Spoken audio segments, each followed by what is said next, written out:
આપણે ગઈકાલે તૃતીય અધ્યાયનો આપણે ઉપક્રમ જોયો હતો અને 4 જે પાદ જે છે તેનો પણ આપણે પાદાર્થ જોયો હતો. મને લાગે છે ચતુર્થ પાદાર્થ રહ્યો છે બાકી, રાઈટ? ચતુર્થ બાકી, બહિરંગ. તો એક સેકન્ડ.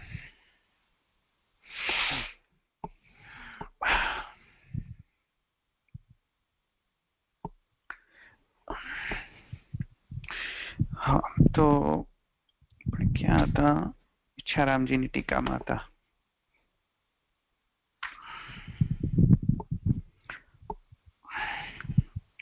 તો આપણે ગઈકાલે જોયું કે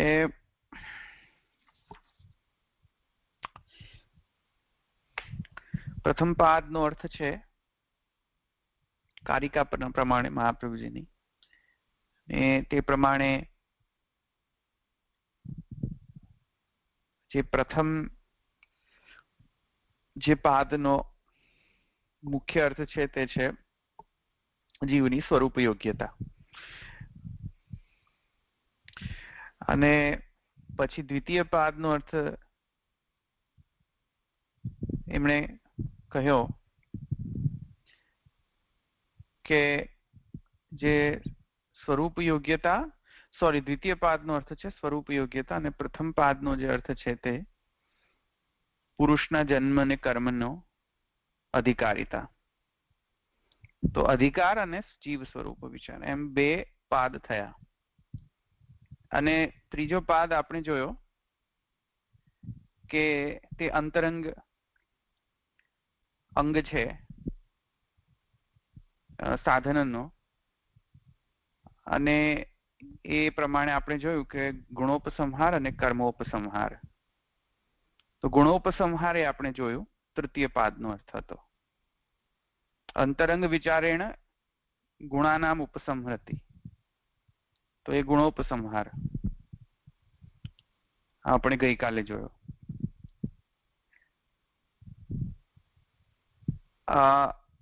એટલે કે સાધન કરવા માટે આવશ્યક જે ગુણો જે છે ભગવાનના, એનો જ ઉપસંહાર કરવો ઉપાસના દરમિયાન. અનાવશ્યક ધર્મ અથવા તો દોષરૂપ જે ગુણો છે અથવા નિકૃષ્ટ કક્ષાના જે ગુણો છે તેનો ઉપસંહાર ન કરવો, તેનો ઉપસંહાર ભગવાનમાં ન કરવો ઉપાસના દરમિયાન. તો એ બધાનો જે વિવેક જ્ઞાન જે છે કે કયા ગુણોનો ઉપસંહાર કરવો ને ન કરવો, એ વિવેક જ્ઞાન જે છે તે તૃતીય પાદમાંથી મળે છે. અને પછી ચોથા પાદમાં આપણે જોયું કે જોવાનું છે કે બહિરંગ વિચારેણ કર્મણામ ઇતિ સા દ્વિધા. તો એ હવે બાકી છે આપણે. તો ચોથા પાદમાં એ બહિરંગ અંગનો વિચાર કરવામાં આવશે. હવે અહીંયા સુધી કોઈને પ્રશ્ન છે?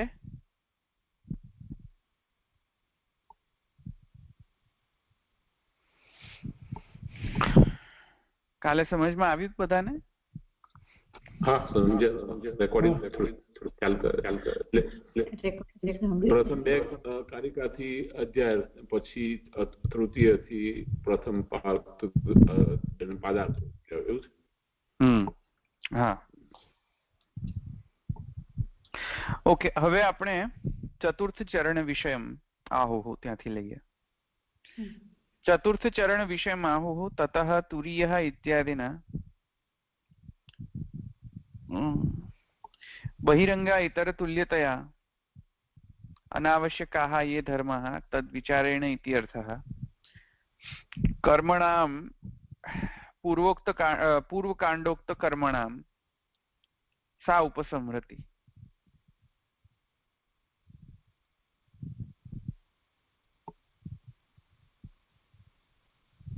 બહિરંગ એટલે હવે જે ચોથો પાદ જે છે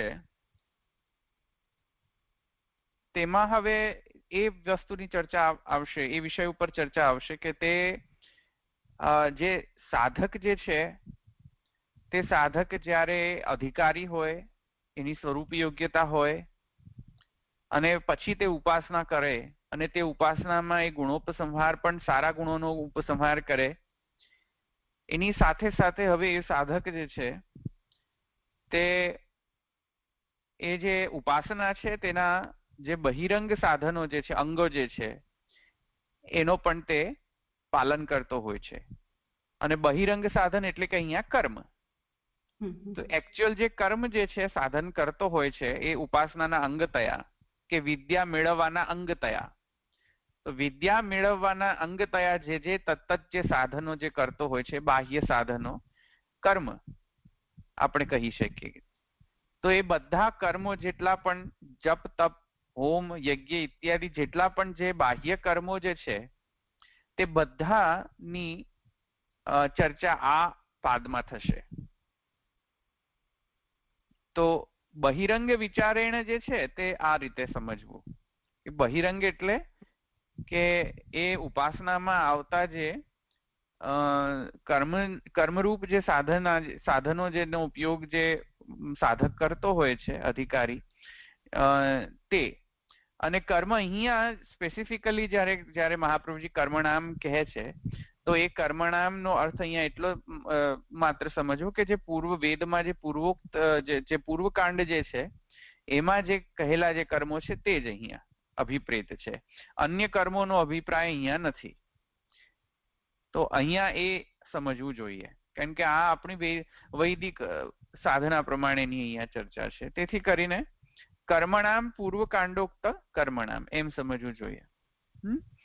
તો આ હવે અહીંયા સુધી આ આખો સેટઅપ છે. પ્રથમ પાદથી લઈને ચોથા પાદ સુધીનો આ સેટઅપ છે. હવે દરેકે દરેક જે પાદની અંદર જે પણ વર્ણ વિષય છે એ વિષય ઉપર જેટલા પણ સંશયો પ્રકટ થશે તે અધિકરણ અને સૂત્ર પ્રમાણે તે ચાલશે પછી. તો હવે આપણે આગળ વધીએ. અહીંયા કોઈને બીજા પ્રશ્ન છે? ઓકે, હવે આગળ જઈએ. તસ્માદ અધિકારી, મેં કદાચ મ્યુટ કર્યા છે એટલે કદાચ અનમ્યુટ કરવું પડશે તમારે, કારણ કે મેં બધાને, હા, તમારો અવાજ સંભળાય છે, બીજાનો મને લાગે છે મેં મ્યુટ કર્યું ને બે બધાને, એટલે એમાં બધાનો મ્યુટ થઈ ગયા હશે. કોઈને બહુ અવાજ આવતો હતો એટલે. તસ્માદ અધિકારીણઃ જન્મ નિર્ધારઃ તદનુતસ્ય બ્રહ્મભાવ યોગ્યતા તતો ગુણોપસંહારઃ તતો અંગ વિચારઃ ઇતિ. એટલે સમપ કરે છે મહાપ્રભુજી, ભાષ્યમાં લઈથી લઉં છું. મહાપ્રભુજી ત્યાં સમપ કરે છે કારિકા પછી કે તેથી કઈ તસ્માદ અધિકારીણઃ જન્મ નિર્ધારઃ, એટલે અધિકારી જે છે જન્મના નિર્ધારથી થશે.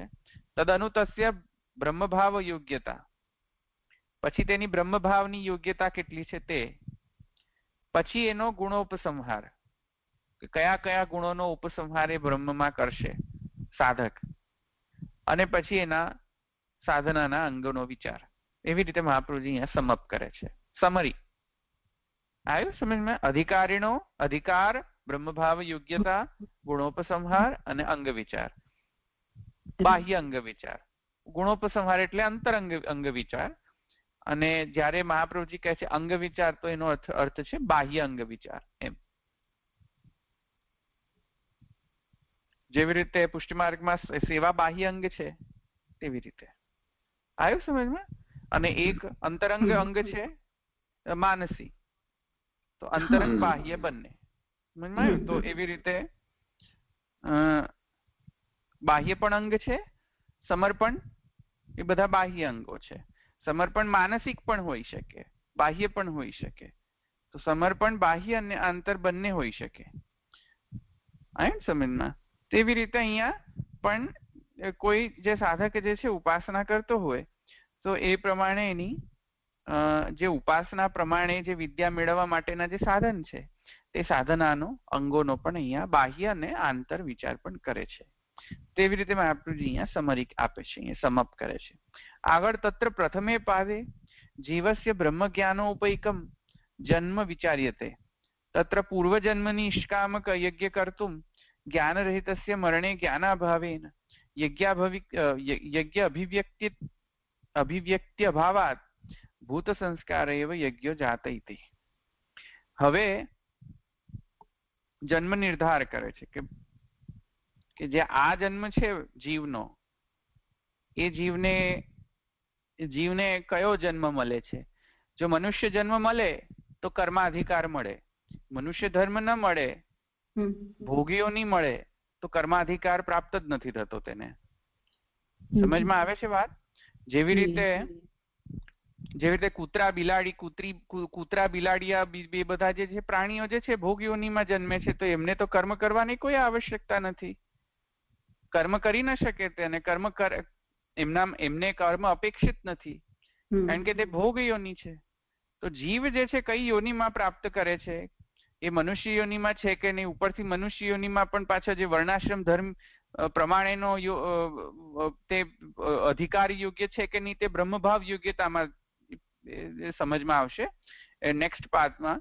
પણ આ પાદની અંદર તો એટલો નિર્ણય આપણે કરવાનો રહ્યો કે જીવ જે જન્મ નિર્ધાર છે કે જીવનો આ જન્મમાં જે શરીર એને મળ્યો છે તે કઈ રીતે મળ્યો, કોના કારણે મળ્યો, પૂર્વજન્મમાં એને શું કર્યું હતું કે તેથી કરીને આ જન્મમાં આવો અધિકાર મળ્યો મનુષ્યનો વગેરે વગેરે, કે જેથી કરીને તે કર્મ કરી શકે। સમજમાં?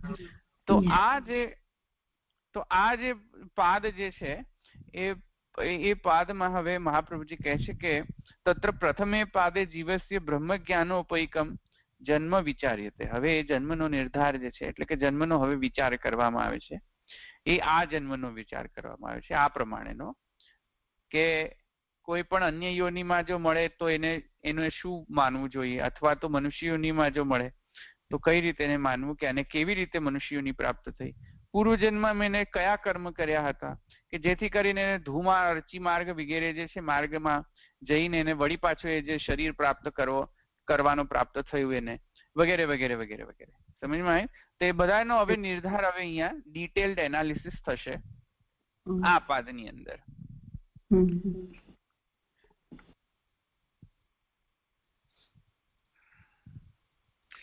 તો પૂર્વજન્મ નિર્ધાર જે છે હવે આ પાદનો મુખ્ય વિષય છે।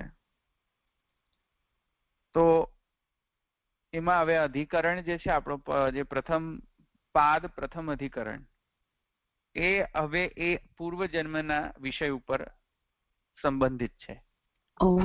એટલે આપણે પૂર્વજન્મમાં શું કર્યું એટલે આપણે અહીંયા આ રીતે અત્યારે છીએ એ બતાવે છે એમ ને? એવું બતાવે? હા હા હા હા। એટલે પૂર્વજન્મમાં એના ભૂતો શુદ્ધ થયા કે નહીં, કેટલા શુદ્ધ હતા અને કેમ મનુષ્યોનીમાં આપણે સૌ પ્રાપ્ત થયા, એ સર્વનો હવે અહીંયા નિર્ધાર થશે। એ ડિટેલ્ડ હવે સમજાવશે કઈ રીતે કોઈ જીવ જે છે મનુષ્ય યોનિમાં પ્રાપ્ત થાય છે જેથી કરીને કોઈ કર્મ કરી શકે। મનુષ્ય યોનિ જો પ્રાપ્ત ન થાય તો કર્મ કઈ રીતે કરી શકે? આવ્યું સમજમાં? તો મનુષ્યની કઈ રીતે પ્રાપ્ત કરી એને આવ્યું ને સમજમાં? આ પ્રોબ્લેમ છે હવે પ્રોબ્લેમ સ્ટેટમેન્ટ। પ્રોબ્લેમ એટલે કે ઇન ધ સેન્સ કે અન્ડરસ્ટેન્ડિંગ હવે આપણે ડેવલપ કરવાની છે। જો મનુષ્યોની જ પ્રાપ્ત ન થાય તો કર્મ કરવાનો કોઈ પ્રશ્ન જ નથી। તેથી આ કર્મ મીમાંસા અથવા તો કર્મ કરવું અથવા તો સાધનાધ્યાય પ્રાપ્ત જ ન થાય। જે રીતે આપણે કૂતરાને કહી શકીએ કે જા ભાઈ જઈને સાધનાધ્યાય વાંચ, કૂતરાને શું ફરક પડે છે સાધના અધ્યાય વાંચો કે ન વાંચો? કઈ ફરક પડતો નથી। કૂતરાને તો કર્મ કરવાની કોઈ આવશ્યકતા જ નથી, એ તો ભોગીઓની છે। આવ્યું ને સમજમાં? તો એ પ્રોબ્લેમ છે। તો હવે આપણે સમજીશું। એથી કરીને અર્ચી ધૂમ માર્ગ ઇત્યાદિ બધા માર્ગોનો હવે વિષય હવે પ્રાપ્ત થશે કે પૂર્વજન્મમાં પાપ પુણ્યાદિ કર્યા હશે, એ પાપ પુણ્યાદિના કારણે અર્ચી માર્ગ પ્રાપ્ત થાય તો અત્યારે મનુષ્યોમાં આપણે હોઈએ જ નહીં જો અર્ચી માર્ગમાં ગયા હોય તો। ધૂમ માર્ગમાં ગયા હશું તો તેથી કરીને આપણે મનુષ્યોની માં પ્રાપ્ત થયા છીએ. ધૂમ માર્ગમાં હશું તો મનુષ્યોની પ્રાપ્ત થશે. ધૂમ માર્ગમાં જ નહીં હોય તો મનુષ્યની કઈથી પ્રાપ્ત થાય? કેમ કે જબ અર્ચી માર્ગમાં જશું તો બ્રહ્મલોકમાં પ્રાપ્તિ થાય. બધા ધૂમ માર્ગીઓ હશે કદાચ, એટલે આપણે પાછા આવ્યા છીએ. ભેગા થવાનું હશે એટલે. તો અર્ચી, ધૂમ, અન્ય યોની, આ બધા માર્ગોનો હવે અહીંયા ડિટેલ્ડ એનાલિસિસ કરે છે મહાપ્રભુજી. હવે એટલે આ સૂત્રકાર અને એ પ્રમાણે મહાપ્રભુજી કરશે. તો તત્ર પૂર્વજન્મની નિષ્કામ યજ્ઞ કર્તુઃ જ્ઞાનરહિતસ્ય મરણે જ્ઞાનાભાવેન યજ્ઞાભિવ્યક્તિ અભાવાત ભૂત સંસ્કારક એવ યજ્ઞ જાતઃ ઇતિ. નિષ્કામત્વાચ્ચ તદ અધિકારી દેવાધીનાની એવ ભૂતાની ઇતિ તે દેવાઃ તત્ર તત્ર હૂત્વા તસ્ય શરીરમ સંપાદયન્તિ ઇતિ. પંચામ્યમ આહુતાવાપઃ પુરુષવચસો ભવન્તિ. પંચાગ્નિ વિદ્યા. તો પંચાગ્નિ વિદ્યા નહીં સમજીએ તો આ મહાપ્રભુજીનો જે સ્ટેટમેન્ટ છે પંચામ્યહમ, એટલે ઉપનિષદનો જે વાક્ય જે અહીંયા કોટ કરી રહ્યા છે મહાપ્રભુજી, પંચમ્યામ આહુતાવાપઃ પુરુષ વચસો ભવંતિ. આ જે ઉપનિષદનો જે કોટ જે છે, શ્રુતિ વચન છે, એ કોટ કરીને મહાપ્રભુજી અહીંયા કેમ કહી રહ્યા છે એ સમજવું હોય તો પહેલા પંચાગ્નિ વિદ્યા સમજી પડશે. એથી હવે હું હમણાં તમને પંચાગ્નિ વિદ્યા જ સમજાવીશ હમણાં. તો મહાપ્રભુજી શું કહે છે બિફોર આપણે પંચાગ્નિ વિદ્યા સમજીએ? મહાપ્રભુજી કહે છે તત્ર પૂર્વજન્મની નિષ્કામ યજ્ઞ કર્તુઃ જ્ઞાન રહિતસ્ય મરણે જ્ઞાન અભાવેન યજ્ઞ અભિવ્યક્તિ અભાવા. એક વાત સમજો કે પૂર્વકાંડ, જે વેદનો જે પૂર્વકાંડ, કર્મકાંડ જેને કહેવાય છે, તે કર્મકાંડના અનુસાર જે યજ્ઞ છે, 5 પ્રકારના યજ્ઞ જે આપણે સર્વનિર્ણય પ્રકરણની અંદર જોઈ ગયા, એ 5 પ્રકારના જે કર્મો જે છે, નિત્ય નૈમિત્તિક ઇત્યાદિ જે કર્મો જે છે, તે સર્વ કર્મો જ્યારે સાધક જે છે કરતો હોય છે ત્યારે યા તો એ નિષ્કામ કર્મ કરતો હશે યા તો એ સકામ કર્મ કરતો હશે. નિષ્કામ કર્મ એટલે કે કર્મ જે કરવું પણ શુદ્ધ ડ્યુટીફુલ રહીને જ કરવું, એટલે કે એમાં કોઈ અન્ય કોઈ પણ ઈચ્છા ન રહેવી, માત્ર જે એક જ ઈચ્છા રહેવી કે કેમ કે શાસ્ત્રમાં કહ્યું છે તેથી મારે કરવું જોઈએ. આ પ્રમાણેની જો ઈચ્છા, એક જ ઈચ્છાથી જો કર્મ કરવામાં આવે તો એને નિષ્કામ કર્મ કહેવામાં આવતું હોય છે. જેવી રીતે કોઈ પણ બાલક પિતા કે માતાનો જસ્ટ માત્ર વિધામ કર્મ જે છે એ સાધક જે છે, કેમ કે ધર્મશાસ્ત્રમાં કહ્યું છે કે આ કર્મ કરવું જોઈએ. હવે મને પ્રશ્ન ના પૂછો કેમ કરવું જોઈએ, અને પૂછો હોય તો પૂછો, કશો વાંધો નથી, પ્રશ્ન પૂછો કે કેમ અગ્નિહોત્ર કરવો જોઈએ, કેમ સોમ નિરૂઢ પશુ યજ્ઞ કરવો જોઈએ કે સોમયજ્ઞ, પ્રશ્ન પૂછો. પણ પ્રશ્ન પૂછીને પછી એને બંધ ન કરી દો કે ચાલો આન્સર નથી મળતો ને તો લેટ્સ સ્ટોપ ડુઈંગ ઇટ. હવે એ શ્રદ્ધાનો વિષય છે. જો શ્રદ્ધા હોય તો કરો અને સાથે સાથે જ્ઞાન પણ મેળવો કે કેમ કરવું જોઈએ, શું મળશે આનાથી. પણ એના કારણે કેમ કે સમજમાં નથી આવતું તેથી સર્વથા જે છે તે હવે શાસ્ત્રમાં કહ્યું છે એનું પાલન નહીં કરીએ, એમ ન થવું જોઈએ. સમજમાં આવ્યું? શાસ્ત્રમાં કહ્યું છે એનું પાલન પણ કરવું જોઈએ, સાથે સાથે એનું રીઝનિંગ પણ શોધવું જોઈએ કે કેમ કરવું જોઈએ. સમજમાં? તો નિષ્કામ જો કર્મ કોઈ કરતો હોય વેદ પ્રમાણે, વેદના જે પંચકર્મો જે છે એ જો કોઈ અધિકારી વિશેષ જો નિષ્કામ કર્મ પ્રમાણે કરતો હોય કર્મ, પણ એ જ્ઞાન રહિત હોય એટલે ડોબાની જેમ બસ કરતા જ રહે છે. એક એક્સ્ટ્રીમ એવો કે જે કહ્યું છે કરો વિચાર્યા વગર, બીજો એક્સ્ટ્રીમ એવો કે જ્યાં સુધી સમજમાં નહીં આવે અમે કાંઈ પણ નહીં કરી, એ બીજો એક્સ્ટ્રીમ. આ બંને એક્સ્ટ્રીમ જે છે ઇટ્સ ઓકે, એ પોતપોતાના સિચ્યુએશનમાં ઓકે છે, પણ એ બેસ્ટ નથી.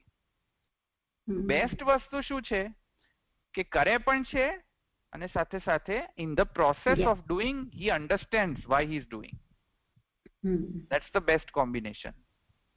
સમજમાં આવ્યું? તો મહાપ્રભુજી શું કહે છે અહીંયા કે તત્ર પૂર્વજન્મની નિષ્કામ યજ્ઞ કરતું હું. જીવ જે છે એ પૂર્વજન્મમાં એને જો નિષ્કામ કર્મ કર્યા હોય કર્મકાંડ પ્રમાણે, તો નિષ્કામ કર્મ યજ્ઞ કરતું હું જ્ઞાન રહિત હશે. પણ જો જ્ઞાન ન હોય ને, બ્રહ્મજ્ઞાની ન હોય, જસ્ટ ખાલી કર્મ કહ્યું છે તે નિષ્કામ રીતે કર્મ કરતો રહેતો હોય, તો મરણે જ્ઞાનાભાવે ને યજ્ઞ અભિવ્યક્તિ અભાવાત, જ્યારે મરે છે એ જીવ, એવો જીવ જ્યારે મરણ પામે છે ત્યારે એનામાં જ્ઞાનનો અભાવ હોવાના કારણે પૂર્ણતયા યજ્ઞ ભગવાનની અભિવ્યક્તિ એના સન્મુખ થતી નથી. કારણ કે યજ્ઞ જે છે એ બ્રહ્મનો યજ્ઞો વૈ વિષ્ણુ હું, એ અભિવ્યક્તિની એનામાં આવતી નથી. એનામાં એવું જ એને લાગે છે કે આ બધા કર્મો કરવાથી કરવું જોઈએ, તત્ત કર્મના કર્મ અધિષ્ઠાત્રી દેવતા છે, બધા દેવતા પૃથક પૃથક છે. પણ જે બ્રહ્મ એક છે અને એ બ્રહ્મે જ આ બધા સર્વ કર્મ જે છે, આહુતિ કર્મ સમિધ વગેરે બ્રહ્મ જ બનેલો છે, એ બ્રહ્મ જ્ઞાન એને મળતો નથી. જ્યારે એમ પ્રાપ્ત થાય અને જ્યારે મરણાવસ્થા મરે અને જ્યારે એમનામાં જ્ઞાનરાહિત્ય હોય કે જ્ઞાન ન હોય પણ છતાં એ જો નિષ્કામ કર્મ કરીને જે મરે, તો એનામાં યજ્ઞની પૂર્ણ અભિવ્યક્તિ પ્રકટ થતી નથી, કેમ કે જ્ઞાનાભાવ છે, જ્ઞાનનો અભાવ રહ્યો એનામાં. પણ કેમ કે એને નિષ્કામ કર્મ કર્યા હતા, તેથી કરીને ભૂત સંસ્કાર જે છે એ થયા, ભૂતોનો સંસ્કાર થઈ ગયો, શુદ્ધિકરણ. ભૂતોનો સંસ્કાર એટલે કે એનો જે શરીર ઇન્દ્રિયો વગેરે વગેરે જે છે એ જે ભૂતોથી બન્યો હતો એ બધા ભૂતો એના સંસ્કૃત છે હજુ પણ, કેમ કે એને નિષ્કામ કર્મ કર્યા છે, તેથી કરીને. સમજમાં આવ્યું ને વાત? તો નિષ્કામ કર્મ કરવાના કારણે એના ભૂતો જે છે એ સંસ્કૃત છે, કેમ કે એની અહંતા મમતા જે છે તે થોડી ઘણા અંશે શુદ્ધ છે, તેથી કરીને. તો ભૂત સંસ્કારક એવ યજ્ઞ જાતઃ, તેથી યજ્ઞ જે છે એ ભૂત સંસ્કારક જ બને છે. સમજમાં આવ્યું? આ વાત સમજમાં આવે છે ને મહાપ્રભુજીની? હા. અમારા કે પૂર્વજન્મની નિષ્કામ યજ્ઞ કરતું. હવે પૂર્વજન્મ એટલે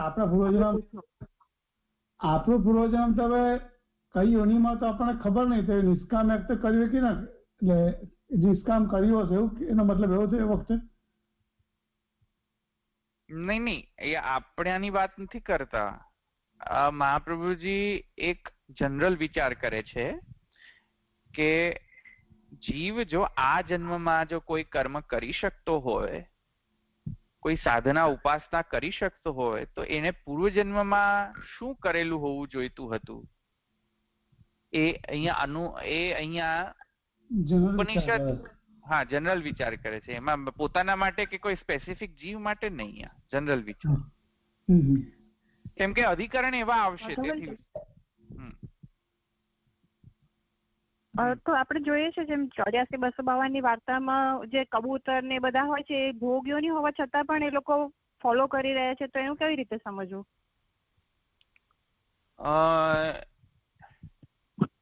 એ ચર્ચા જે છે એ કર્મની બહારની ચર્ચા છે. અહીંયા જસ્ટ આપણે કર્મ અને જ્ઞાનની જ ચર્ચા કરી રહ્યા છે.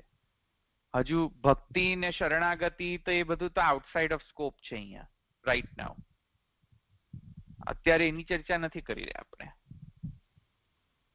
પણ કોઈક પ્રકારનો શરણાગતિ અથવા ભક્તિના ફલ રૂપેણે જો કોઈક યોની મળી હોય તો એ જુદું છે. આવ્યું સમજમાં? તો અહીંયા તો એ વિચાર નથી અત્યારે. તો તત્ર પૂર્વજન્મની નિષ્કામ યજ્ઞ કરતું જ્ઞાન રહિતસ્ય મરણે જ્ઞાનાભાવેન યજ્ઞ અભિવ્યક્તિ અભાવાત ભૂત સંસ્કાર એવ યજ્ઞ જાતઃ ઇતિ. તો યજ્ઞ જે છે તે આ બધા ભૂતોનો સંસ્કાર કરે છે. નિષ્કામત્વાચ્ચ તદ અધિકારી દેવાધીનાની એવ ભૂતાનીતિ તે દેવાહ તત્ર તત્ર હુત્વા તસ્ય શરીરમ સંપાદયન્તે. કેમ કે નિષ્કામ કર્મ કર્યા હતા તેણે, તેથી એના જે તત્ત અધિકારી જે દેવતાઓ જે છે, કર્મના દેવતા, જે કર્મ કર્યા હતા એને, જે પૂર્વકાંડના પ્રમાણે જે કર્મો કર્યા હતા એના અધિકારી જે દેવતા, કેમ કે દેવતાઓને એ તૃપ્ત કર્યા હતા એને પોતાના આહુતિઓથી. તો હવે દેવતાનો હવે ટર્ન છે કે એને પણ તૃપ્ત કરે, ફલ આપે. જેમ એને યજ્ઞ કરીને દેવતાઓને તૃપ્ત કર્યા ને, જયારે એનો પૂર્વ જન્મ હતો ત્યારે એને યજ્ઞ કરીને દેવતાઓને તૃપ્ત કર્યા નિષ્કામ ભાવે ને. કોઈ પણ રિટર્નમાં કોઈ એને ઈચ્છા ન કરી કે હવે દેવતાઓ મને આમ આપે ને આ ધન આપી દે ને પુત્ર આપે ને વગેરે વગેરે, એવી કોઈ પણ ઈચ્છા વગર એને નિષ્કામ કર્મ કર્યા. તો એ કર્મના જે જ્ઞાન નથી, જ્ઞાન નથી. તો હવે એ કર્મના અધિકારી જે દેવતાઓ, એ દેવતા હવે નેક્સ્ટ એના જન્મના જે શરીર જે છે એનું નિર્માણ કરશે. સમજમાં આવ્યું? જે નેક્સ્ટ હવે એને જન્મ મળશે જે યોનિમાં, એ યોનિનો નિર્ધાર આ દેવતાઓ કરશે કે હવે આને કઈ યોનિ વગેરે વગેરેમાં પ્રાપ્ત કરવી, કેવા એવા એનો શરીર એવો પ્રાપ્ત કરાવવો. એ બધા દેવતા અધિકારી દેવતા અહીંયા કહે છે કે તદ અધિકારી દેવ આધીનાની. તો દેવને અધીન છે હવે તે, અને એ દેવો જે છે એ આ બધા જે સંસ્કૃત જે ભૂતો છે એનો ઉપયોગ કરીને એનો નવો શરીરનું નિર્માણ કરશે. એ કહે છે કે ભૂતાનીતિ તે દેવાહ તત્ર તત્ર હુત્વા તસ્ય શરીરમ સંપાદયન્તે. એ બધા જે જીવ જે છે, જે પૂર્વજન્મમાં જે જીવે છે યજ્ઞ કરેલા, કર્મો કરેલા, એ બધાનો હવે જે ભૂતોનો જે સંસ્કૃત જે ભૂતો છે એની આહુતિ આપીને અને એની હવે નવો શરીર એનું નિર્માણ કરશે આ દેવતાઓ, કર્મના દેવતાઓ. તસ્ય શરીરમ સંપાદયંતી, નેક્સ્ટ જન્મના શરીરનો એ સંપાદન કરશે. એ કઈ રીતે સમજમાં આવ્યું? તો મહાપ્રભુજી કહે છે કે છાંદોગ્ય ઉપનિષદમાં પંચાગ્નિ વિદ્યા જોવો ત્યાંથી સમજમાં આવશે. હવે એ પંચાગ્નિ વિદ્યા સમજો. આવ્યું સમજમાં કેમ પંચાગ્નિ વિદ્યા? આ પંચાગ્નિ વિદ્યા સમજાશે તો આ બધું આખું સમજાશે કે પૂર્વજન્મમાં એને શું કર્યું હોવું જોઈતું હતું, કે પછી મરણ ઉપરાંત એ જીવની ગતિ છે કઈ હોઈ શકે છે. ધૂમાર્ગ અથવા અર્ચી માર્ગ અથવા અધોલોક, અથવા તો નરક આદિ લોકમાં પાત, અથવા તો કોઈક મનુષ્યના યોનિથી ઇતર કોઈક યોનિમાં પ્રાપ્તિ વગેરે વગેરે ઘણી બધા પરમ્યુટેશન કોમ્બિનેશન પોસિબલ છે મરણો ઉપરાંત, જીવના મરણના ઉપરાંત. તો એ બધાનો હવે નિર્ણય જે છે આ પંચાગ્નિ વિદ્યા જે છે તેનાથી થશે. આ પંચાગ્નિ વિદ્યા જે છે એ ઉપનિષદની 32 વિદ્યાઓમાંની એક વિદ્યા છે. બાય ધ વે એ 32 વિદ્યાનું હમણાં જ બેટીજીએ કહ્યું હતું નહીં, શોધવું છે 32 વિદ્યા.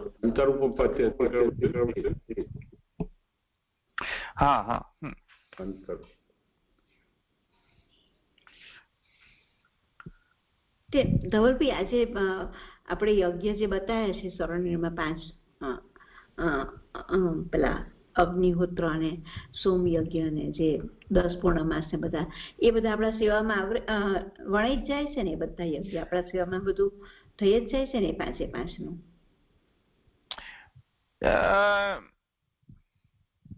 એટલે એવી રીતે નહીં કહી શકાય આપણે. ભક્તિ માર્ગ સર્વથા જુદો જ માર્ગ છે, તો ભક્તિ માર્ગના નિયમો અલગ છે, તેથી એને મિક્સ ન કરવા જોઈએ આ વસ્તુ. તો અહીંયા તો આપણે શુદ્ધ કર્મ માર્ગ અને જ્ઞાન માર્ગના પર્સપેક્ટિવ થી ચર્ચા કરીએ. ભક્તિ માર્ગ અત્યારે આવતો નથી અહીંયા કાંઈ પણ. હમણાં સ્કોપમાં નથી ભક્તિ માર્ગ, શરણાગતિ, આ બંને સ્કોપમાં જ નથી અત્યારે. ધવલભાઈ, હા, તો આપણે એમ કહી શકીએ કે નિષ્કામ કર્મ કરવાથી એ જ જન્મમાં આત્મસુખરૂપી સ્વર્ગ મળે છે અને મૃત્યુ પછી એ યોની એટલે એવી રીતે કર્મ પ્રમાણેની યોની મળે છે. નિષ્કામ કર્મ કર્યું હોય તો એ પ્રમાણે એ મળે છે એમ.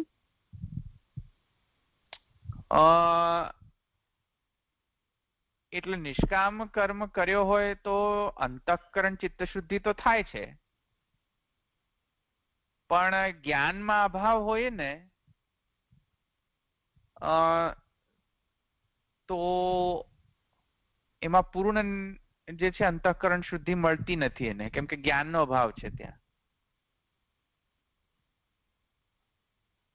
અને કેમ કે જ્ઞાનના અભાવના કારણે આ પ્રોબ્લેમ છે, તેથી કરીને એને અર્ચી માર્ગ ઇત્યાદિમાં પણ જવામાં ડિફિકલ્ટી થાય છે. એ અર્ચી માર્ગમાં જઈ નથી શકતો, એ ધૂમ માર્ગમાં જ પ્રવેશ થાય છે ફરીથી. તો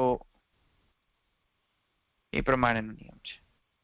હમણાં આવશે તે પંચાગ્નિ વિદ્યામાં જ સમજાશે.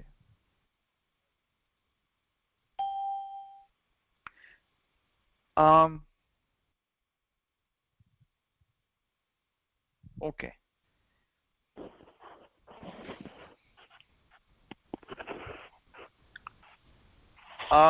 છાંદોગ્ય ઉપનિષદ, હા, છાંદોગ્ય ઉપનિષદ, એમાં 5મા અધ્યાય. ઉપનિષદ ઓપન કરવો હોય તો કરો, નહીં તો હું સમજાવીશ તમને, ન હોય તો ઉપનિષદ. છાંદોગ્ય ઉપનિષદ 5મ અધ્યાય અને 4થો ખંડ. પેલો 5, 9, 1 છે ને? નહીં, એ 9, 1 તો બહુ છેલ્લે છે. આપણે પંચાગ્નિ વિદ્યા આગળ છે ને, એટલે 5મો અધ્યાય ને 4થો ખંડ પ્રપાઠક આપણે જોઈશું. 4થો ખંડ 5મો અધ્યાય, 5મો પ્રપાઠક અને 4થો ખંડ, એવી રીતે.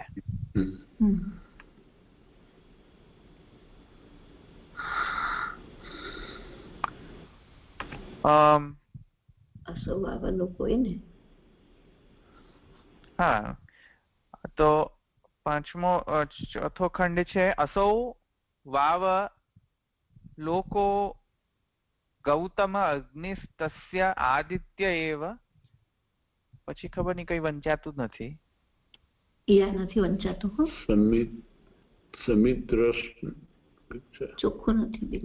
હા, કઈ વાંધો નહીં. અસૌ વાવ નીચે ગુજરાતી છે, તો અસૌ વાવ લોકો ગૌતમ અગ્નિસ્તસ્ય આદિત્ય એવ ધૂમ હર અર્ચિશ ચંદ્રમા અંગારા નક્ષત્રાણી વિશ્વલિંગા. તસ્મિન એતસ્મિન અગ્નિદેવઃ શ્રદ્ધાં જુહ્યતિ તસ્યા આહુતેઃ સોમો રાજા સંભવતિ. પ્રથમ જે આહુતિ દેવતા આપે છે જ્યારે જીવ મરણ પામે છે, અને પછી જ્યારે જો જીવે યજ્ઞ કર્મ કર્યા હશે, એ પણ પાછા નિષ્કામ યજ્ઞ કર્મ, તો એના જે અધિકારી જે દેવતાઓ જે છે, યાદ રાખી મેં તમને કહ્યું હતું પહેલા કે જે કર્મના દેવતાઓ છે, એ દેવતાઓ એ જીવના નવા શરીરને સંપાદન કરવા માટે એ યજ્ઞ કરશે, આહુતિઓ આપશે યજ્ઞમાં. સમજમાં આવ્યું? હા, તો એ દેવતાની એ વાત છે. સમજમાં આવી વાત? પેલું જે અગ્નિદાહ કરે છે એમાં એ બધા અગ્નિદાહની વાત નથી થતી અહીંયા. જીવનો મરણ ઉપરાંત, પછી આફ્ટર સંસ્કાર થઈ જાય પછી. તો જ્યારે જે જીવ જે છે, એટલે હવે એ જે દેવતા જે છે એ લોકો શું કરે છે તો કહે છે સ્વર્ગ જે છે અગ્નિ છે. કારણ કે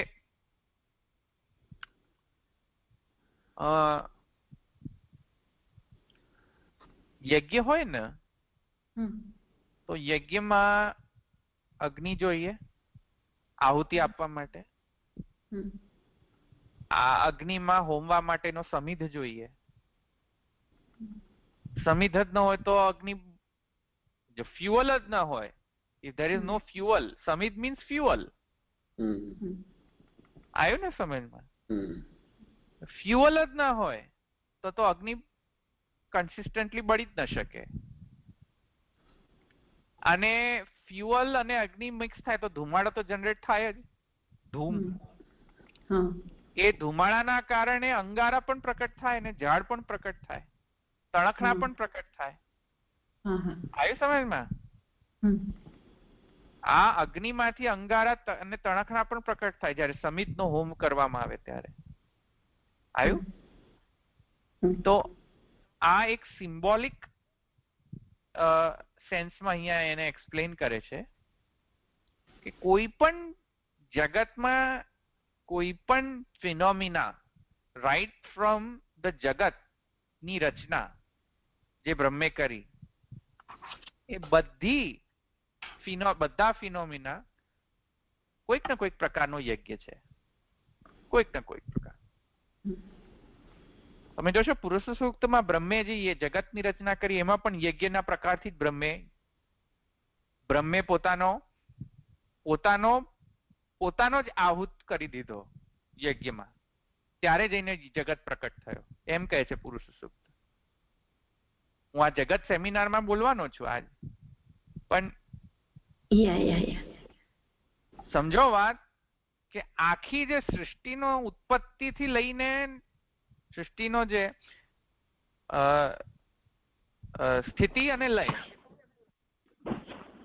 આ સર્વ કાંઈ જે છે કોઈક ને કોઈક પ્રકારનો યજ્ઞ છે.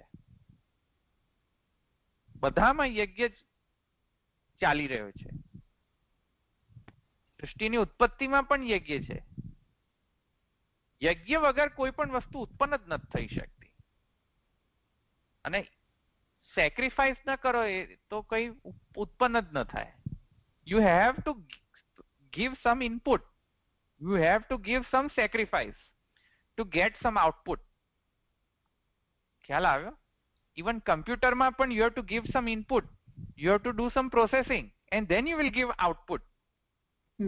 Yajna. You have to sacrifice something. Then only you can get the output. હવામાંથી આકાશમાંથી કોઈ પણ આઉટપુટ જનરેટ ના થાય ઘોસ્ટની જેમ કે કઈ હોય નહીં અચાનક પ્રકટ થઈ જાય. There is something that you have to sacrifice and only then you will get something as an output.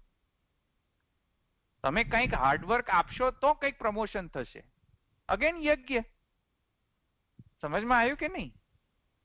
કોર્પોરેટમાં પણ યજ્ઞ જ છે. આ વસ્તુ સમજમાં આવે છે. યજ્ઞને જનરલાઇઝ કરી રહ્યો છું યજ્ઞને, પણ એ બધા જે યજ્ઞ છે એ અલગ યજ્ઞ છે. જો કે પણ અહીંયા જે યજ્ઞની વાત ચાલી રહી છે તે અહીંયા વૈદિક યજ્ઞ જે છે તેના પર્સપેક્ટિવથી વાત કરે છે. પણ એને I am trying to generalise the યજ્ઞ.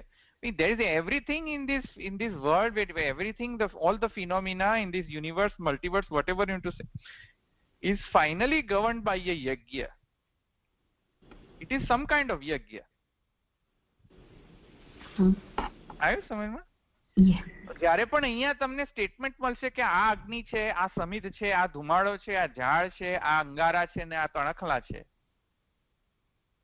તો એનો મતલબ છે કે આ જનરલાઇઝ મેં કર્યું એ રીતે અહીંયા જનરલાઇઝ કરે છે ને સમજાવવાનો ટ્રાય કરે છે પંચાગ્નિ વિદ્યા આપવાના.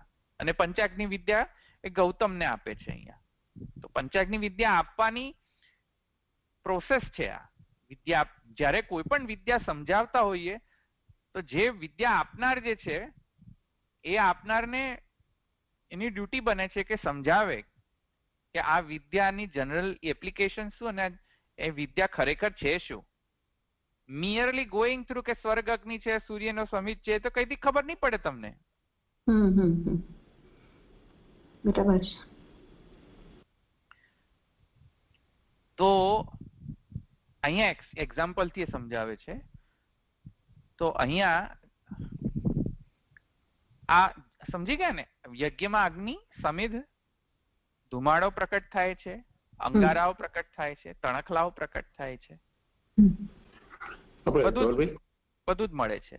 આપણે પૂછ્યું આપણે જે ગીતાજીમાં જે કહ્યું ને યજ્ઞ શિષ્ટાસી ન સંતો મુચ્યંતે સર્વ કિલ્બિષય, એટલે આપણે જે હાર લઈએ છીએ તે પણ એક પ્રકારનો યજ્ઞ છે. એ શું ફરીથી બોલો, સમજમાં ના આવ્યું મને. યજ્ઞ શિષ્ટાસી નહીં સંતો મુચ્યંતે સર્વ કિલ્બિષય એવો શ્લોક છે ગીતાજીનો. તો આપણે જે કઈ આહાર લઈએ છીએ પણ એક પ્રકારનો યજ્ઞ જ છે એવું. Every yes, in any phenomena you pick any phenomena, there is a yajna. યજ્ઞ ભોગતા યજ્ઞ કરતા નામ છે મહાપ્રભુજીના. So આ વેસ્ટર્ન લોકોને કઈ ખબર જ નથી પડતી. પેલો મેક્સ મ્યુલાસુર તો એમ જ કે છે કે યજ્ઞનો મતલબ શું, કે કઈક પેલો પેગાન જે છે પેલા અગ્નિ ચલાવો ને પછી બધું ધુમાડામાં નાખો, એનું નામ યજ્ઞ. અગ્નિમાં નાખો એટલે એનું નામ યજ્ઞ. આ તો બધું પેગાન કરે. ભાઈ કપાળ તમારું પેગાન કરે?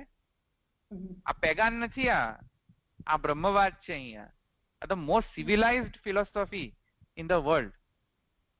તમે અનસિવિલાઇઝડ છો કે ગ્રીક ગોડ ને તમે કન્સિડર નથી કરતા, તમારા બધા જે પેલા હોલી સ્પિરિટ ને હોલી ગોડ ને એ બધાને કન્સિડર કરતો, ગ્રીક ગોડ ને કેમ કન્સિડર નથી કરતા? આવ્યું ને સમજ? તો ધીસ ઇઝ વેરી લોજિકલ. પેલા વેસ્ટર્ન ગોરિયાની વાતમાં આવું નહીં. એ લોકોને કઈ ખબર જ નથી પડતી આપણા લિટરેચરમાં ને ફિલોસોફીમાં.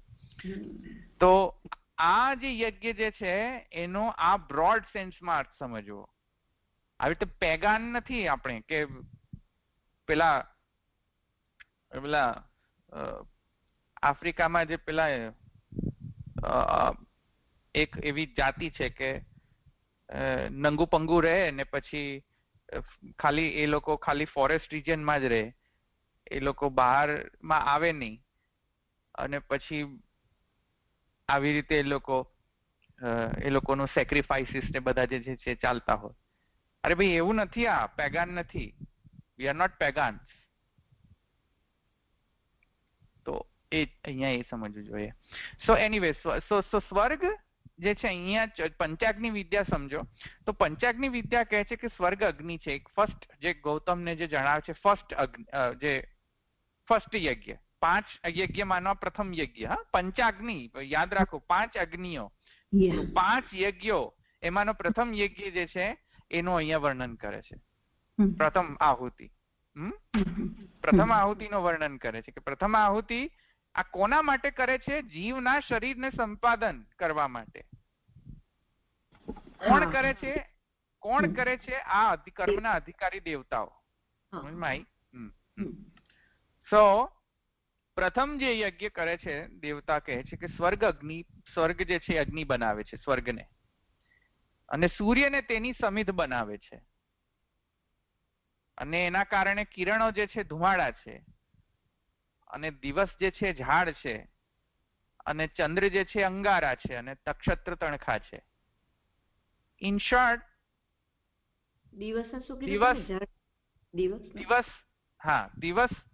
દિવસ અને રાત્રિ જે છે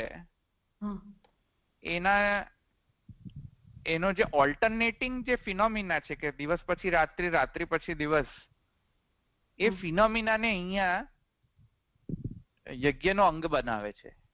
કે જો આ ફિનોમિના જ ન હોત ને તો સૂર્ય જ ન હોત, અને સૂર્ય અસ્ત જ ન થતો હોત, અને સૂર્ય વળી પાછો ઉગતો જ ન હોત, તો શું છે કે પેલી વરસાદ જેવું ફિનોમિના ઉત્પન્ન ન થાય, વાદળા જેવા ફિનોમિના ઉત્પન્ન જ ન થાય.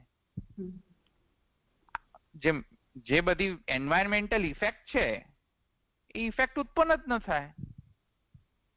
અને જો એન્વાયરમેન્ટલ ઇફેક્ટ ઉત્પન્ન ના થાય તો વાદળા બને નહીં, વાદળા બને નહીં તો વરસાદ પેદા ના થાય, વરસાદ પેદા ના થાય તો અન્ન પેદા ના થાય, અન્ન પેદા ના થાય તો વીર્ય ઉત્પન્ન ન થાય, વીર્ય ઉત્પન્ન ન થાય તો માણસ જન્મે કઈ રીતે?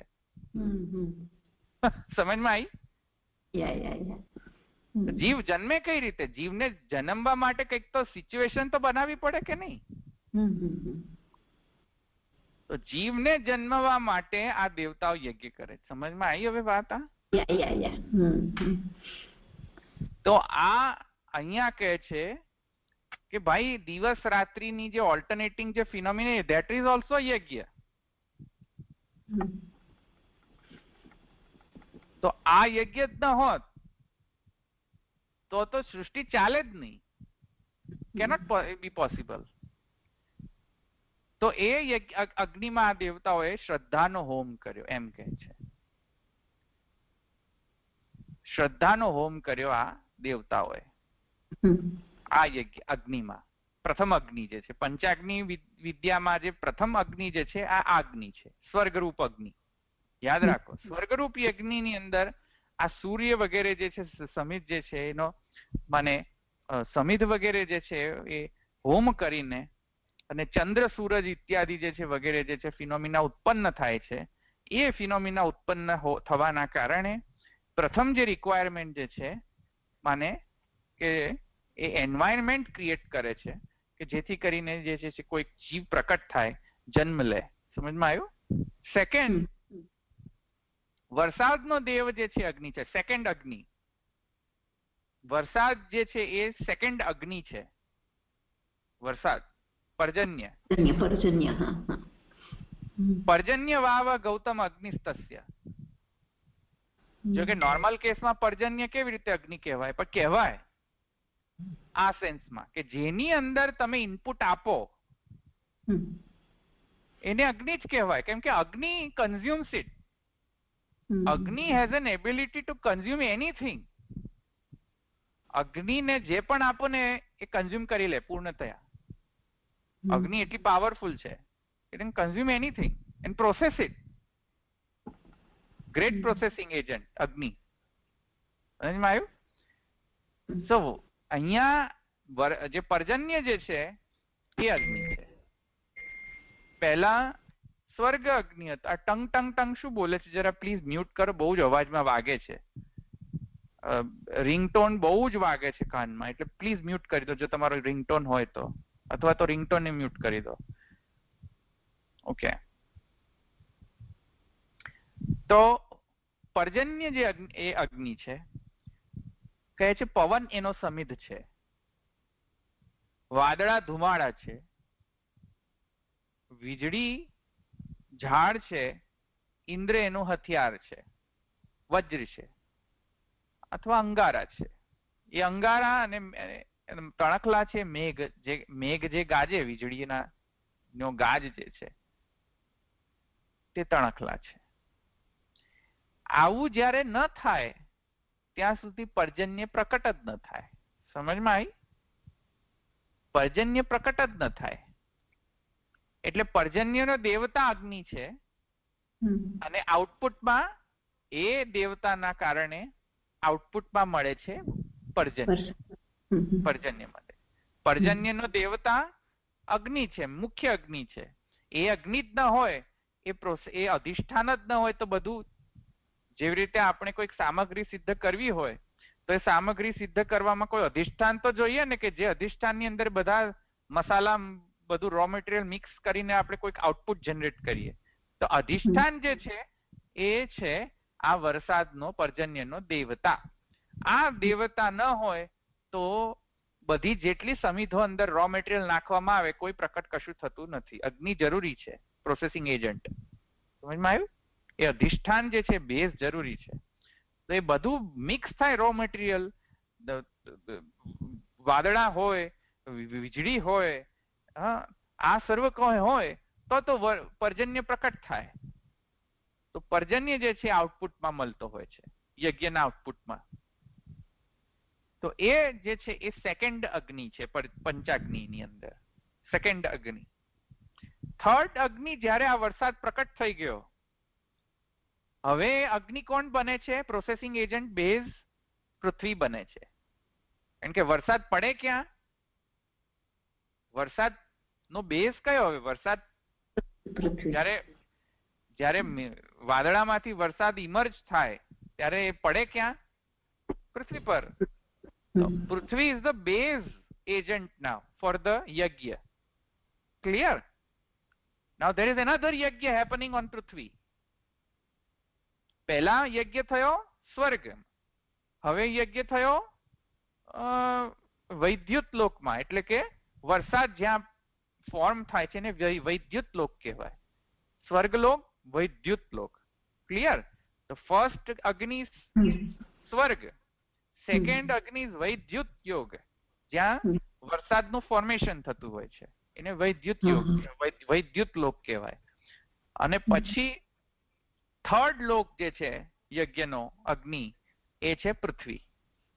યસ, પૃથ્વીમાં જ્યારે વરસાદ પર્જન્ય પડે ત્યારે અગ્નિ બને છે પૃથ્વી.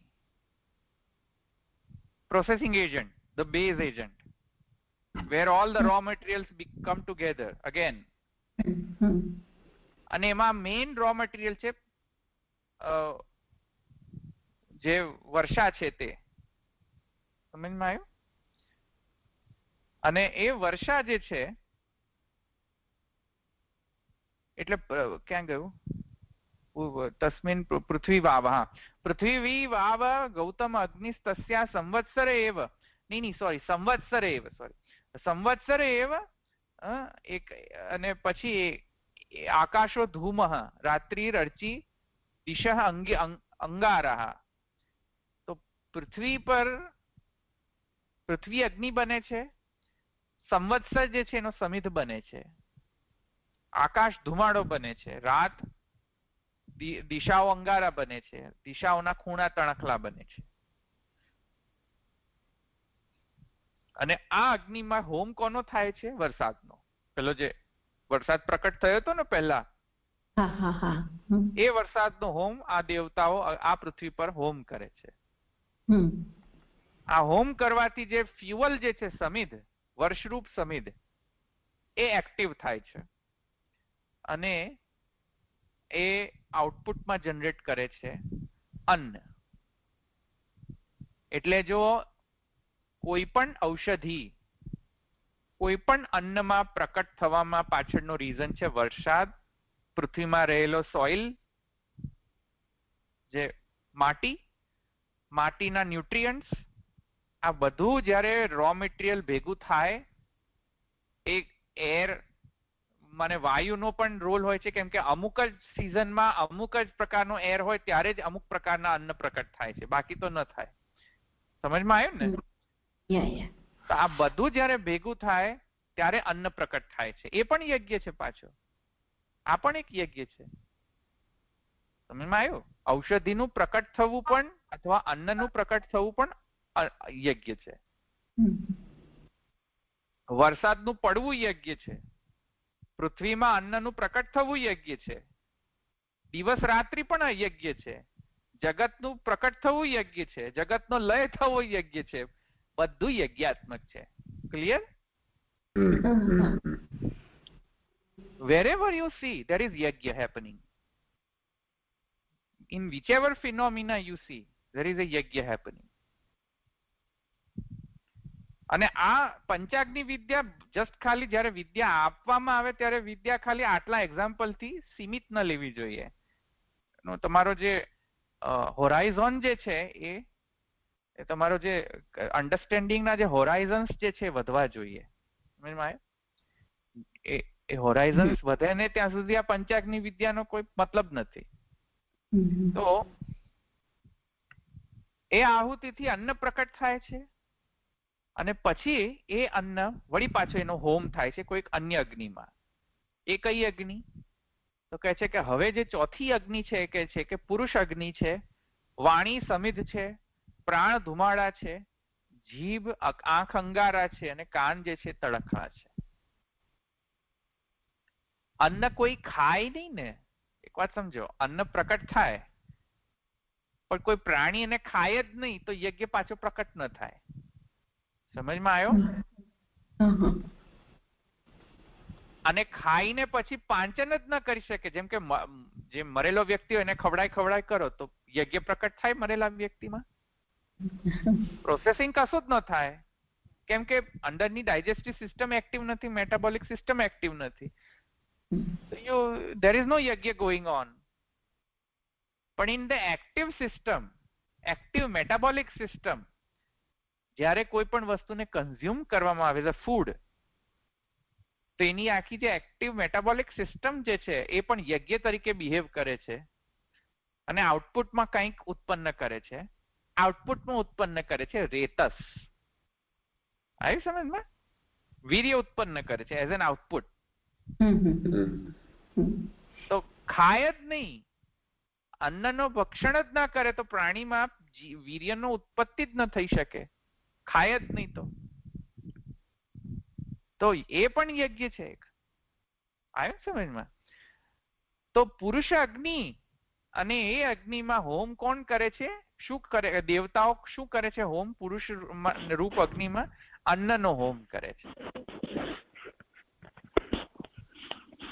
અવાજ બહુ આવે છે. મ્યુટ મ્યુટ બહુ અવાજ આવે છે. એક મિનિટ. હા, તો ક્યાં ગયો? હા, તો ચોથો અગ્નિ સમજમાં આવી ગયો. હવે પાંચમી અગ્નિ કહે છે, ક્યાં ગયો? હા, તો અન્નમ જુહોતી તસ્ય આહુને રેતા સંભવતી. હા, એ ચોથી અગ્નિ છે. હવે જો પાંચમી અગ્નિ છે, યોષા વાવ ગૌતમ અગ્નિસ્તસ્યા ઉપસ્થા એવ સમિદ્ય ઉપમંત્રયતે સ ધૂમો યોનિર અર્ચિર્યદંતઃ કરોતિ તે અંગારા અભિનંદા વિસ્ફુલિંગા. અને પછી જે પુરુષ સ્ત્રીનો જે સમાગમ જે છે, અને એ સમાગમમાંથી જે જીવ જે છે એ માને ઓવમ અને જે સ્પર્મ જે છે એનો જે માને એનો સંયોગ થઈને જે ગર્ભનો ધારણ કરે છે, કન્વર્ટ થાય છે ગર્ભની અંદર, એ જે છે એ પાંચમી અગ્નિ છે. સમજમાં આવ્યું? ધેટ્સ ધ ફિફ્થ અગ્નિ. તો આ પાંચે પાંચ જે અગ્નિઓ જે છે એનાથી મેન શું સમજવાનું છે? મેન એ સમજવાનું છે કે ફર્સ્ટ ઓફ ઓલ કે આ સર્વ જે બધી જેટલી પણ ફિનોમિના જે છે એ બધી ફિનોમિના કોઈક ના કોઈક પ્રકારનો યજ્ઞ છે. પેલા મેક્સ મ્યુલાસુરની જેમ નથી સમજવાનું. આવ્યું?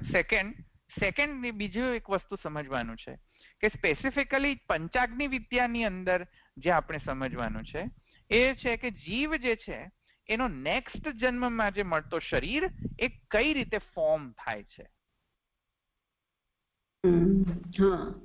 ગર્ભ કેવી રીતે ધારણ કર્યો બધું બતાવ્યું ને પહેલેથી. તો લઈને સ્વર્ગથી લઈને સ્વર્ગલોકથી લઈને વૈદ્યુત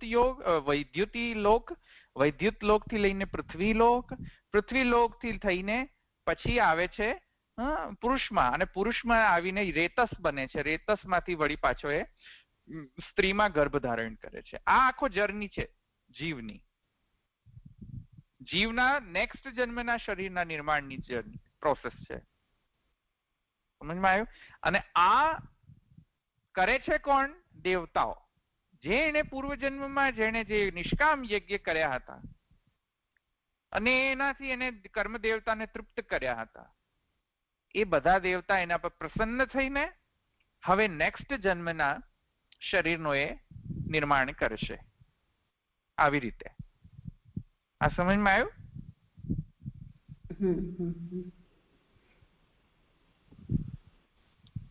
તો આ બધા જે આને પંચાગ્નિ વિદ્યા કહેવાય. અને આ પંચાગ્નિ વિદ્યા જે છે પછી આગળ કહે છે, જુઓ કે ઇતિ તુ પંચમ્યામ આહુત આવાપહ પુરુષ વચસો ભવંતી. હવે આવ્યો ને આપણો કે તેથી કરીને આ રીતે પાંચમી જે આહુતિ જે છે પાણીમાંથી પુરુષ થાય છે. પાણીમાંથી પુરુષ થાય છે પેલો જે ઓવમ અને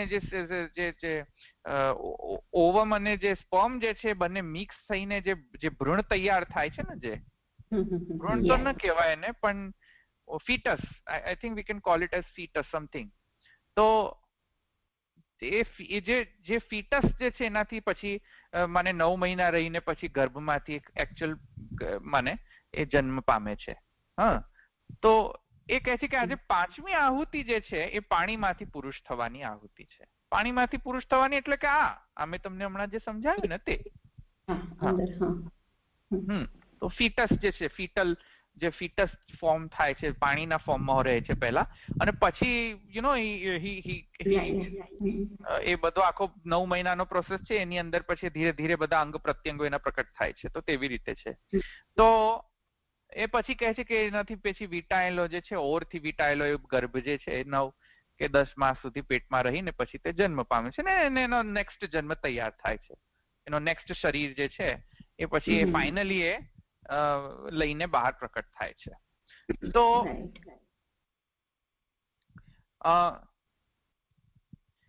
પછી કહે છે કે પછી વળી પાછો જે બધા કર્મો એ કરતો હોય છે, કર્મ કરીને વળી પાછો એ મરણ પામે છે.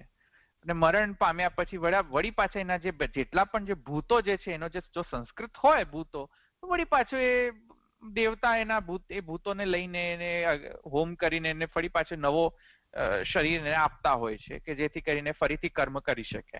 અને જો ન કર્યા હોય ને ખરાબ કર્મ કર્યા હોય તો કોઈક ભોગ યોનિમાં એ પ્રાપ્ત થાય છે. જેવી રીતે કૂતરા, બિલાડી વગેરે જે છે બધા યોનિમાં એ પ્રાપ્ત થાય છે. જો નિષ્કામ કર્મ ન કર્યા હોય, બધા સ્વાર્થના જ કામો કર્યા હોય પૂરી જિંદગી, કોઈના બીજા માટે કોઈ કશું કર્યું જ ન હોય, આવ્યું કે નહીં સમજમાં? બધા સ્વાર્થના જ કર્મો કર્યા હોય તો પછી લે તો મહારાજી, તો પછી જાઓ, હવે તમે પછી ભોગ યોનિમાં પડો, કારણ કે તમે કઈ કર્યું તો છે નહીં આખા જન્મમાં. આવ્યું? તો સ્વાર્થજી જો સકામ જ કર્મ કર્યા હતા તો કોઈ મતલબ નથી.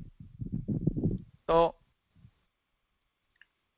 આગળ કહે છે કે આ પ્રકારે 5 જાતના અગ્નિઓ જે છે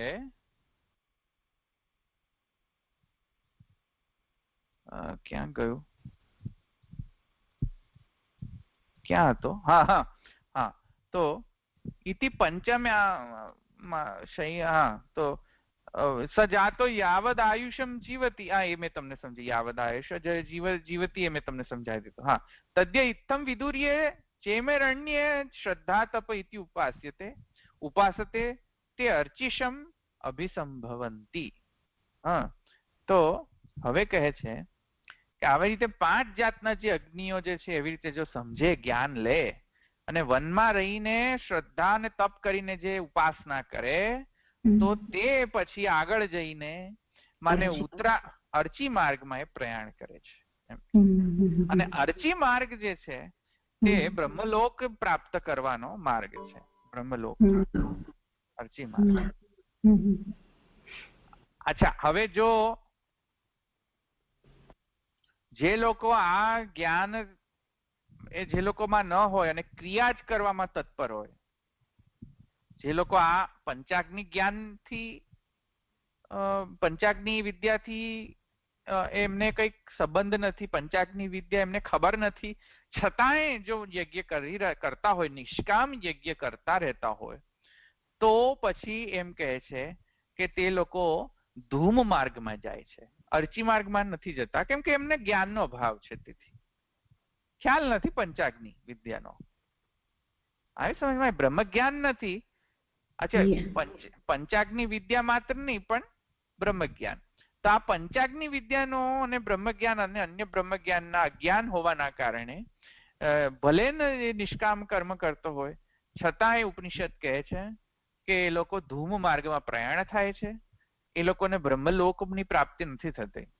ધૂમ માર્ગ એ કઈ ખરાબ માર્ગ નથી. ધૂમ માર્ગનો મતલબ એ છે કે એની એક સ્પેસિફિક જર્ની છે. ધૂમ માર્ગની જર્ની છે કે દક્ષિણાયનમાં જાય, દક્ષિણાયનમાંથી પછી એ આકાશલોકમાં જાય, ત્યાંથી ચંદ્રલોક જાય, ચંદ્રલોક પછી દેવતાનું અન્ન થઈને દેવતાઓ એનો ઉપભોગ કરે, વળી પાછો એ ઉપભોગ થયેલો જે છે તે પુણ્ય ખલાસ થાય, દેવતાઓ સાથે રહે, દેવતાઓની સાથે રહીને પછી જયારે એનો પુણ્ય ખલાસ થઈ જાય, ક્ષીણ થઈ જાય, ક્ષીણે પુણ્ય મર્ત્ય લોકે, એ ન્યાયન વળી પાછો જે પુણ્ય ક્ષીણ થવાના કારણે વળી પાછો એ માર્ગ પાછો કયા માર્ગે પાછો વળે છે?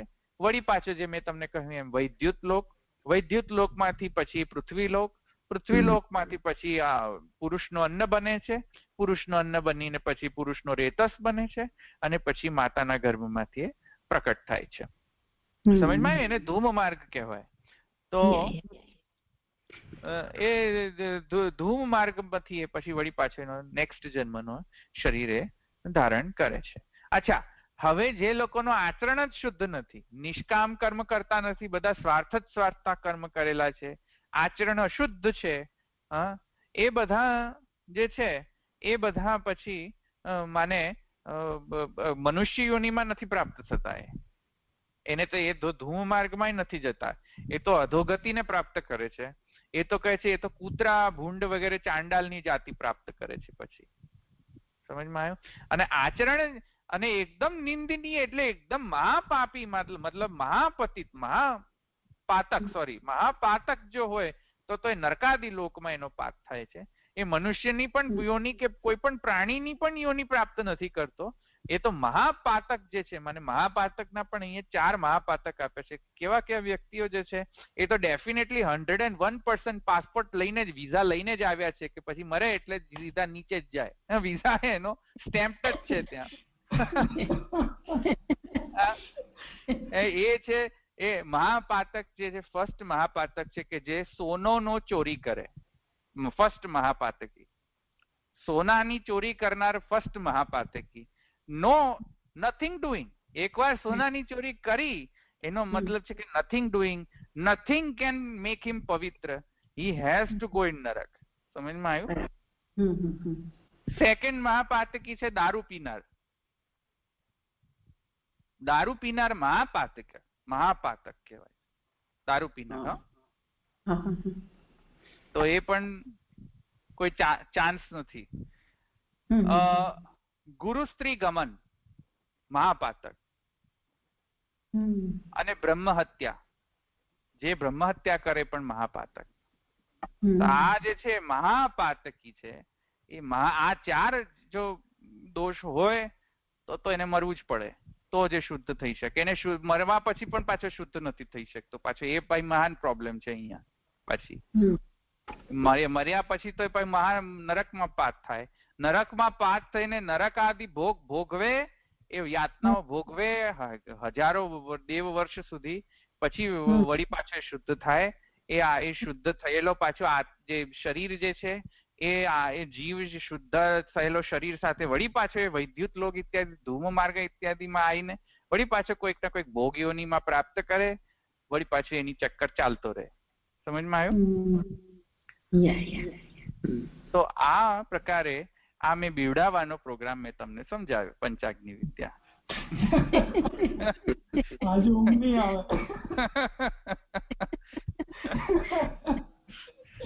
ભાગવતજીમાં છે ને 5મા સ્કંદમાં છે ને વિસ્તૃત છે. 5મા સ્કંદમાં છે. હા, તો બીવો આજે થોડુંક. 4 વસ્તુ કરી આટલું બધું ભાર. બોલો ભાર સુવર્ણ ઉપર કેમ, સોનાની ઉપર કેમ આટલો બધો ભાર આપ્યો છે કે સોનામાં સહેજ પણ ચોરી કરી હોય તો? મને લાગે છે, એટલે મેં બહુ એનાલિસિસ નથી કરી, પણ અહીંયા સોનાનો મતલબ છે કે કોઈ પણ ધન કે સામગ્રીનો જો ચોરી કરે ને તો એ અહીંયા જનરલાઇઝ સ્ટેટમેન્ટ હોવી જોઈએ. અહીંયા આ સોનું તો શું છે કે it's just a symbol. It's just a symbol. ઉપલક્ષણ રીતે. હા, ઉપલક્ષણ વિધેયા. Sonu is not the main. The main thing is કે તમે કોઈની વસ્તુ ચોરી કરો. આવ્યું ને સમજમાં? હડપી લો કોઈ પણ વસ્તુ. હવે સોનું હોય કે ના હોય, 1 on 1, કઈક બીજી સામગ્રી હોય કે કોઈક બીજી વસ્તુ હોય, તમે ચોરી કરો. અને મહાન મતલબ નાની મોટી ચોરી હોય તો મને ખબર નથી કે સ્મૃતિશાસ્ત્રમાં એને શું દોષ છે, પણ કોઈક એવી ચોરી એવી વસ્તુની ચોરી કરો કે જે મહાન મને એ વ્યક્તિની એકદમ એ વ્યક્તિના ની એકદમ મને એકદમ પ્રેશિયસ કોઈક વસ્તુ હોય વ્યક્તિની, એની તમે ચોરી કરી લો તો એ વ્યક્તિ બિચારો સુસાઇડલ થઈ જાય મૃત્યુવાળો, કે ભાઈ મારું બધું ચોરી કરીને જતો રહ્યો. વ્યક્તિનો આખો ફેમિલી ડિસ્ટ્રોય થઈ જાય. સમજમાં આવ્યું કે નહીં? આવી રીતે તમે કોઈક બિઝનેસ કરતા હોય ને બિઝનેસમાં પછી કોઈક વ્યક્તિને તમે એવી રીતે બિઝનેસ કરો કે કોઈ વ્યક્તિનું બધું છીની લો, તો લિટરલી તમે બીજા વ્યક્તિને સુસાઇડ કે લિટરલી બીજા વ્યક્તિને મેન્ટલી ટોર્ચર કરી રહ્યા છો. When you torture someone else mentally, then this is what you get. This is what you get. સમજમાં આવી વાત? તો આ એટલા માટે સ્મૃતિશાસ્ત્રમાં એવા કડક નિયમો છે. મનુસ્મૃતિ ઇત્યાદિ, યાજ્ઞવલ્ક્ય સ્મૃતિ ઇત્યાદિની અંદર આ કડા નિયમો છે, એકદમ સ્ટ્રિક્ટ રૂલ્સ છે કે તમે આમ કરો તો તમને આ પ્રાપ્ત થશે. અને આ બધાની અંદર નાના મોટા પાપનું તો વર્ણન સ્મૃતિશાસ્ત્રમાં મળી જશે તમને. જો વધારે ફ્રસ્ટ્રેટ થવું હોય તો જઈને વાંચજો સ્મૃતિશાસ્ત્ર. પણ આ બધા હજારો દોષોમાં આ 4 દોષ મહાન દોષ છે. મતલબ you cannot gate read of it. મહાન દોષ. મનુસ્મૃતિમાં તો અમુક છેલ્લે હું વાંચતો હતો આપણે તો પાછળ બહાર બંધ કરી દેવું પડ્યું. તો એ બહુ બિહામણો છે મનુસ્મૃતિ તો. ભાઈ બંધ કરો હવે, કારણ કે આ તો આપણા ગુણોની ગાથા ચાલી રહી હોય એમ.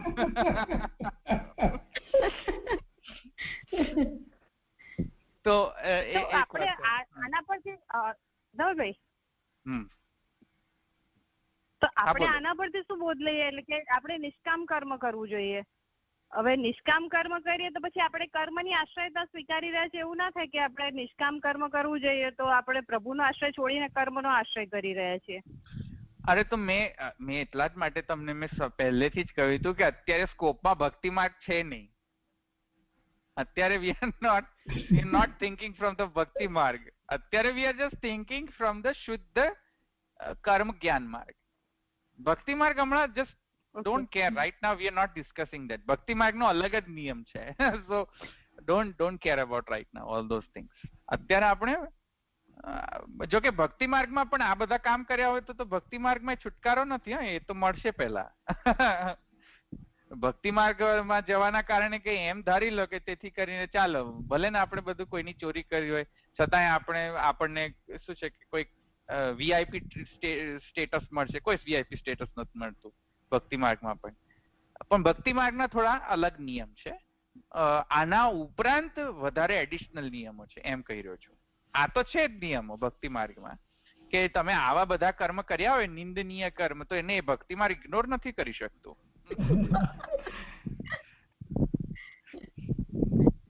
દ્રઢઈ ન ચરણ ન કેરો ભરોસો, દ્રઢઈ ન ચરણ ન કેરો, શ્રી વલ્લભ નખ ચંદ્ર છટાબિન, સબ જગમાં જય અંધેરો ભરોસો, દ્રઢઈ ન ચરણ ન કેરો, साधन और नहीं या कली में, जासु होय निवेरो, सूर का कहे द्विविध आंधरो, बिना मोल को चेरो भरोसो, दृढ़ न चरण न केरो.